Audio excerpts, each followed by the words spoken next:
Wala ng buhay ang 19 na taong gulang na si Roslyn Pioquinto nang datnan siya ng kanyang Kuya Romeo sa tinutuluyang bahay sa Tondo, Maynila. Isang tama ng bala sa dibdib ang ikinamatay ni Roslyn. Kapatid ko yan! Ano nangyari? Ayon kay Romeo, galit ang nangibabaw sa kanya nang makita ang sinapit ng kapatid. Bata pa po yung kapatid ko. Malaki pa po pangarap ang mapupuntahan yan.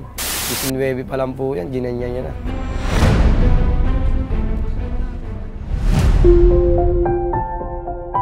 Bunso sa 4 na magkakapatid si Roslyn.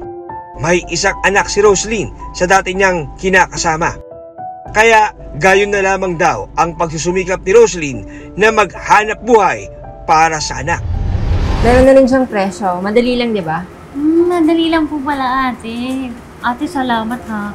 Alam mo bang tagal ko na naghahanap ng trabaho, kaya salamat talaga. Ayon naman sa tiyuhin ni na Roslyn na itinago namin sa pangalang Rodolfo.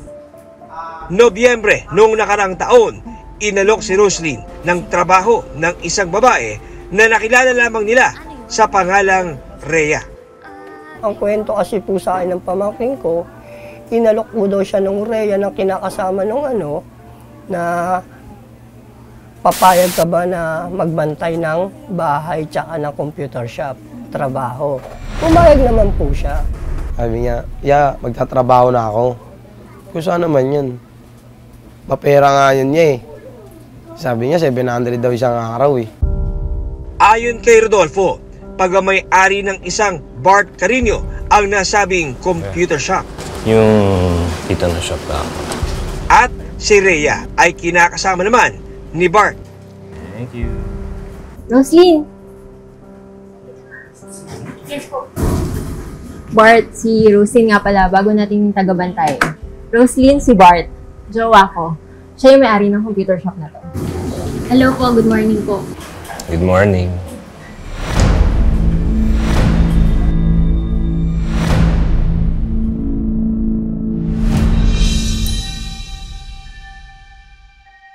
Kwento ni Rodolfo, 1 linggo pa lamang noon ang pamangkin si Roslyn sa pinapasukong computer shop nang ligawan siya ni Bart.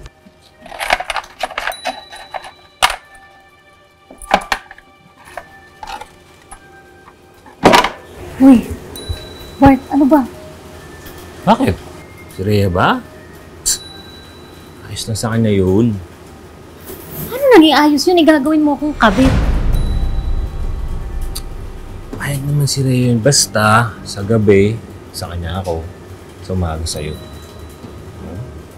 Alam mo, kahit na, ang gulo nun. Ayoko nang makigulo sa inyo dahil alam niyo naman, di ba, may binubuhay ako.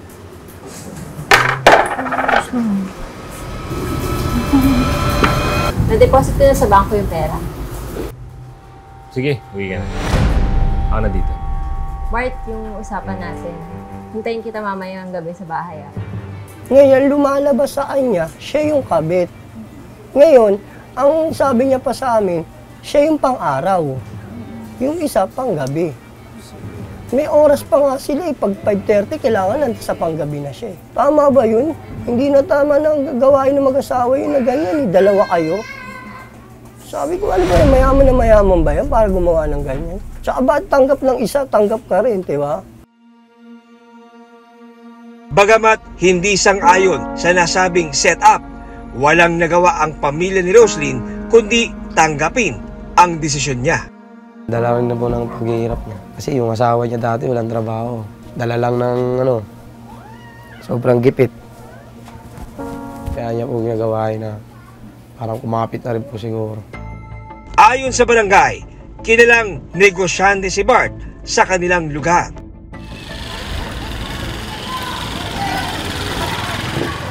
Ayon kay Rodolfo, nung una, naging maayos daw ang relasyon nina Roslyn at Bart.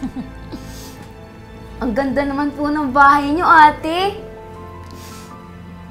Pwede ba ako dito tumira? Ikaw talaga, oh. Pero, basta ha, sabihan mo lang ako pag may kailangan ka sa eskwela mo, ha. Opo, ate. Laki. Oo. Ito.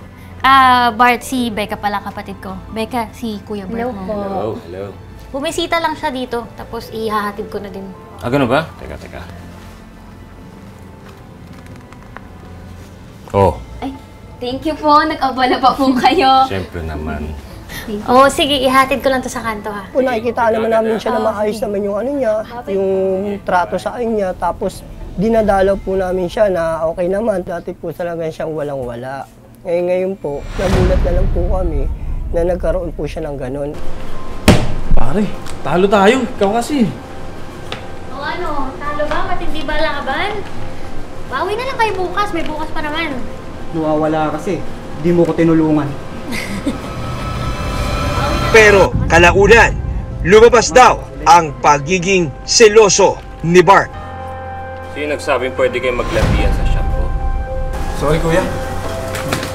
Kaya babalik dito ha.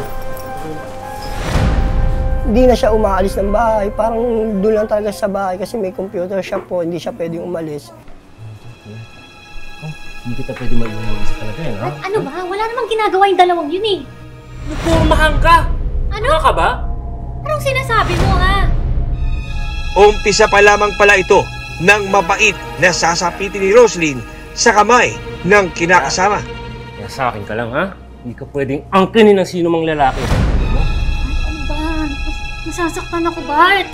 Sinasaktan po sa katawan, sinusuntok, sinisipa. Madalas po siya daw siya tinututukan ng baril. Bigyan ko na! Ang kamalian lang ng kapatid ko na hindi agad sinasabi sa amin. Madalas daw sila nag-aaway. Ano ang kinalaman ni Bart sa nangyaring krimen?